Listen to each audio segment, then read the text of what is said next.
एक और समाजवादी पार्टी के राष्ट्रीय अध्यक्ष आगरा में सरकार पर हमलावर दिखाई दिए तो दूसरी ओर केंद्रीय रक्षा मंत्री राजनाथ सिंह ने शमशाबाद की धरती से विपक्ष पर तीखा राजनीतिक प्रहार करते हुए केंद्र सरकार की उपलब्धियां गिनाई।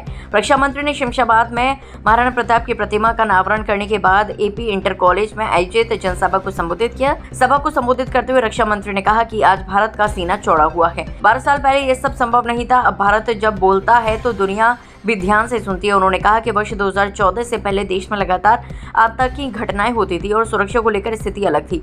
रक्षा मंत्री ने विपक्ष खासकर कांग्रेस पर निशाना साधते हुए कहा कि पहले आतंकवाद को लेकर सरकारों का रवैया कमजोर दिखाई देता था। उन्होंने दावा किया कि जब सुरक्षा बल आतंकियों को मुठभेड़ में मार गिराते थे तब कुछ विपक्षी नेता सवाल उठाते थे। उन्होंने कहा कि अब देश की सुरक्षा एजेंसियों और जवानों को खुली छूट दी गई है कि देश की सुरक्षा से खिलवाड़ करने वालों के खिलाफ सख्त कार्रवाई की जाए। उन्होंने दो टूक कहा कि अगर जरूरत पड़े तो सीमा पर जाकर भी आतंकवाद का सफाया किया जाएगा। महाराणा प्रताप के शौर्य का किया उल्लेख है। अपने संबोधन में रक्षा मंत्री ने महाराणा प्रताप की वीरता और स्वाभिमान को याद करते हुए कहा कि वह चाहते तो मुगल शासक अकबर से समझौता कर आरामदायक जीवन जी सकते थे, लेकिन उन्होंने स्वाभिमान और स्वतंत्रता को चुना। रक्षा मंत्री ने कहा कि महाराणा प्रताप किसी सरकार या राजनीति के मोहताज नहीं है, बल्कि वह राष्ट्रीय गौरव और वीरता के प्रतीक है। उन्होंने कहा कि महाराणा प्रताप ने कभी घुटने नहीं टेके और हल्दी घाटी की मिट्टी को अपने शौर्य से इतिहास में अमर कर दिया। नक्सलवाद पर सरकार का बड़ा दावा। रक्षा मंत्री ने नक्सलवाद के मुद्दे पर भी केंद्र सरकार की नीति को मजबूत बताते हुए कहा कि एक समय देश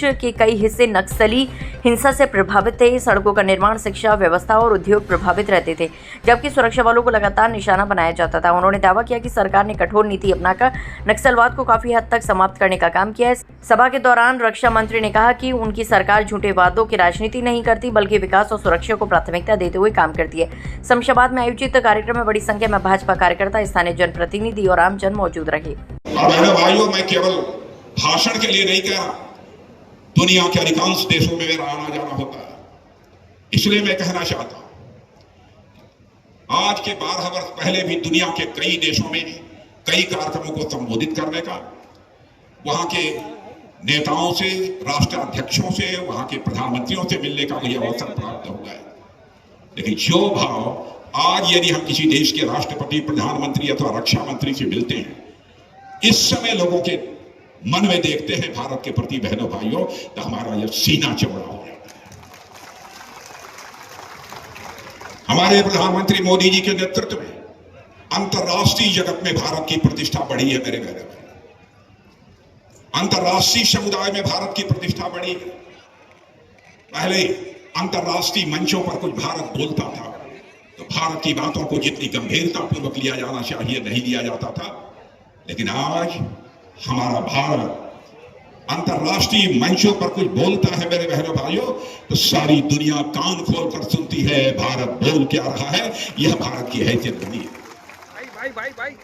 मैं आपको याद दिलाना चाहता हूं, 2014 के पहले आए दिन कहीं न कहीं कोई आतंकी घटना इसे हिंदुस्तान में हुआ करती थी, तब भी कांग्रेस के अध्यक्ष हुआ करती थी।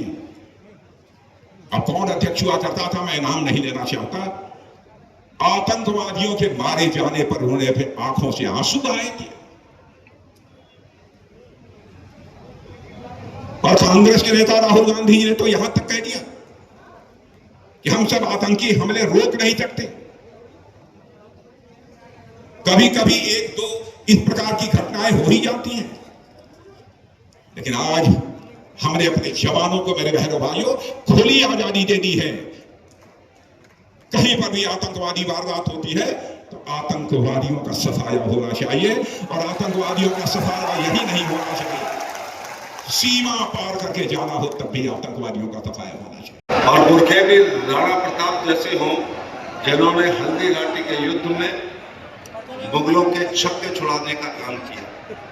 हमारे पुरखे ऐसे हों जिन्होंने घास की रोटी खाना पसंद किया लेकिन दिल्ली को सलाम नहीं किया। हमारे पुरखे ऐसे राणा प्रताप हों जिन्होंने भारत की एकता, अखंडता और भाईचारा के लिए अपना जीवन कुर्बान किया हो।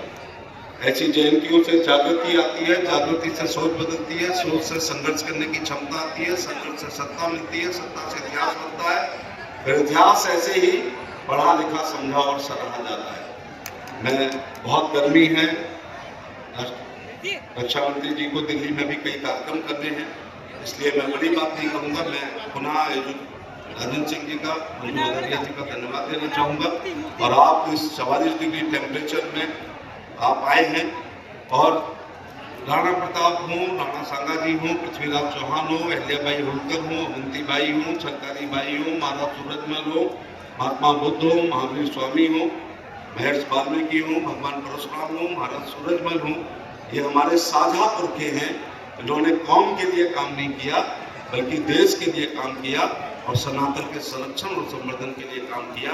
इसलिए हम सबको इन जयंतियों को मनाना चाहिए। मैं भी एक आपको मिली चिट्ठी देने आया हूँ कि 30 तारीख को देश में प्रधानमंत्री जी के नेतृत्व में और प्रदेश में योगी आदित्यनाथ जी के नेतृत्व में किसान भाइयों की समृद्धि, नौजवानों को उन्नति और महिला सशक्तिकरण की और खुशहाली के निरंतर संकल्पित है।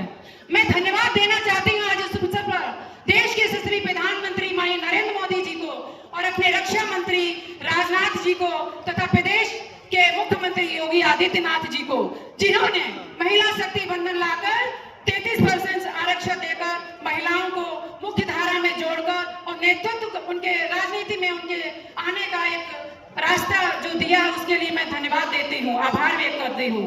और कहा जाए और मैं आशा करती हूँ कि आने वाले समय में जल्दी ही नारी शक्ति बंधन को जल्द से जल्द क्रियान्वयन करने का आपका कृपा करेंगे, ऐसी मैं अपेक्षा करती हूँ। और अकल आनी चाहिए उन विपक्षियों को जिन्होंने उनके क्रियान्वयन नारी शक्ति बंधन अधिनियम के क्रियान्वयन में रोड़े अटकाए हैं। अगर उनके अकल अभी ठिकाने नहीं आई तो मुझे लगता है कि आने वाले समय में उनका सफाया निश्चित है।